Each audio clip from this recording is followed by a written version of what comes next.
Hi everyone, this video is for section 6.8, problem solving using rational expressions. I want to actually show you, we're going to kind of deviate, we're actually going to use previous skills here.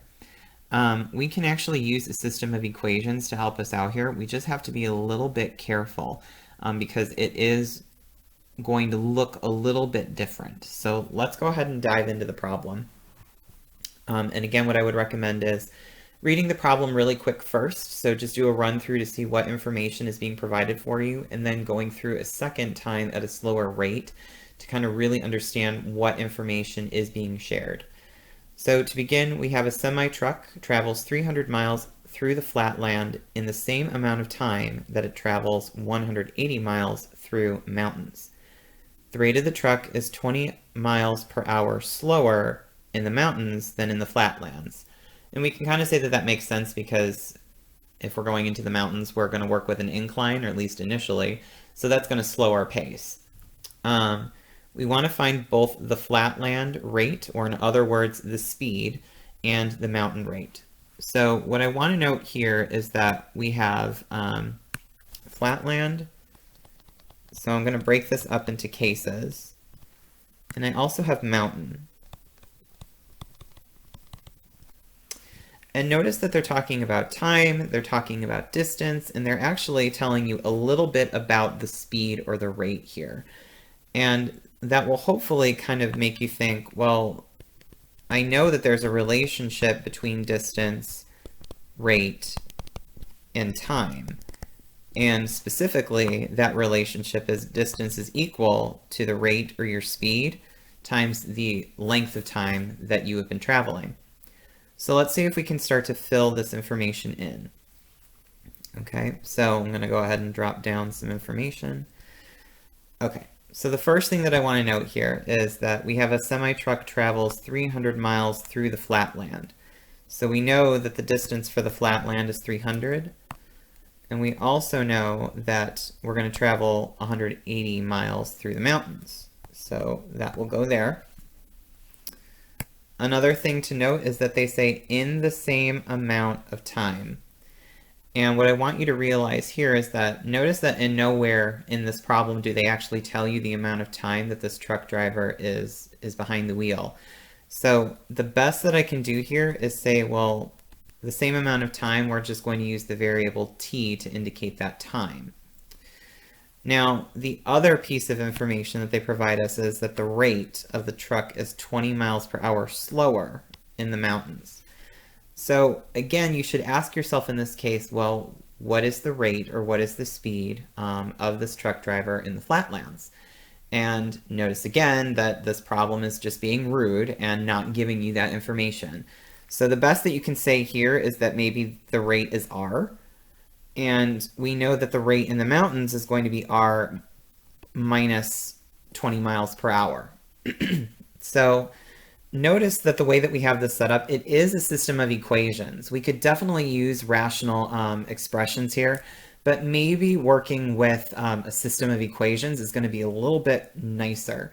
So what I'm going to go ahead and do is I'm going to clean this up. So I'm just going to move my table up here. I'm going to move the problem itself out of the way. We've been able to harvest all the information that we can out of there. So, excuse me, one of our equations is saying 300 is equal to r times t. The other one is saying it's 180 is equal to, now the rate is a binomial, so I want to put that in parentheses to indicate that it is one number, times t. And I'm going to clean this up a little bit further, basically saying I want to get rid of those parentheses, so I'm going to distribute in. So that means that I'm going to have 300 is equal to r times t, and this is equal to 180 is equal to r times t minus 20 times t. All right. So hopefully what you're kind of seeing here is that I do have like terms in this problem. So I'm actually going to go ahead and try to get rid of one of them.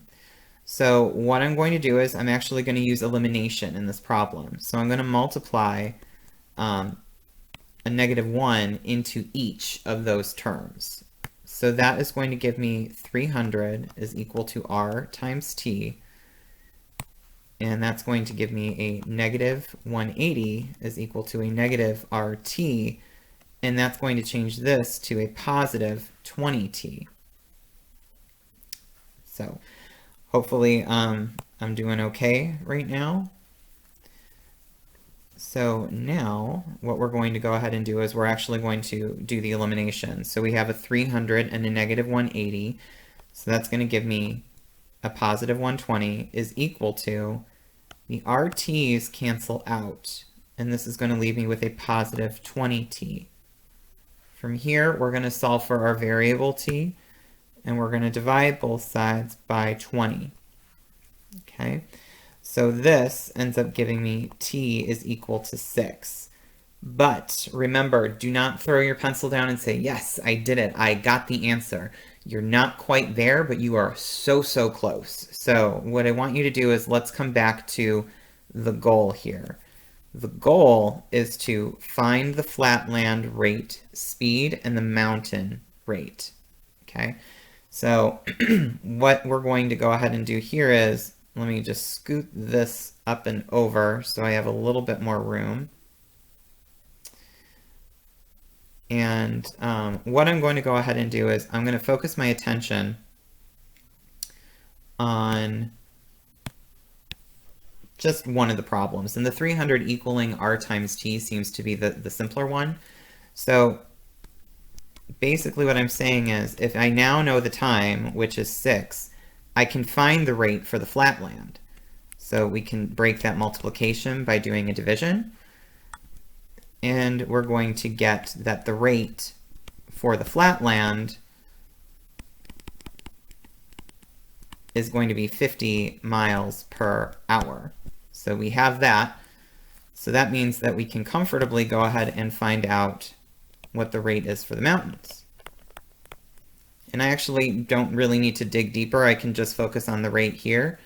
If I know that the rate for the flatlands is 50, I'm just going to remove 20 miles per hour, which was indicated in the narrative. So my rate here is going to be 30 miles per hour in the mountains. I hope this explanation was helpful. Hopefully my work wasn't too scattered or all over the place. If you do have any other questions, please let me know.